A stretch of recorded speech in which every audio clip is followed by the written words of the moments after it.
Brought to you by Baby Lock, for the love of sewing. Sulky Threads. Express yourself with Sulky and create with confidence. Hi, welcome to Quiltmaker's Block Network. I'm Shayla Wolf with Quiltmaker magazine, and today I would like to share with you Happiness in a Block, block number 28. This block was designed by Teresa for Quiltmaker's 100 Blocks, Volume 1. This is a simple foundation piecing block.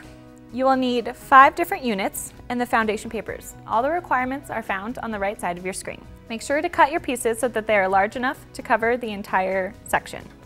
You will sew your first 2 fabrics together, making sure that both of the lines are covered. You'll then add 1 green patch to the corner, the other green patch, and the final piece.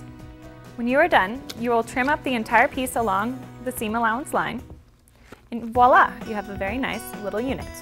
Make 4 identical units, and from here you have all the units you need to make a block. You will sew them together in 2 rows of 2. Sew these ones together and press towards the right, sew these ones together and press towards the left. This first block has a dark orange center, bright green background, and fussy cut flowers. When this block is repeated, the flowers on the white background steal the show and draw in your eye. The X's look like they are sitting on the background, and the orange centers are not overpowering. It has a nice balance. Let's try moving some of the colors around. This next block has a lot more green. It has a light green and yellow center, green X's, and a bright orange background. When this block is repeated, the orange background pops out and becomes the focus. There is not enough contrast in the green fabrics, and they become a less noticeable blob. Now let's try to keep the orange background but change some of the greens. I moved the placement of 2 greens and added in a yellow fabric. When this block is repeated, the orange is still very prominent.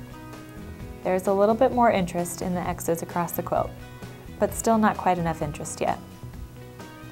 For this block, I chose a lighter background, a printed center, and a strong red tone-on-tone. When this block is repeated, the red draws your eye across the quilt. The 3-dimensional aspect of the block is noticeable against the yellow background, and the block centers are interesting but not distracting.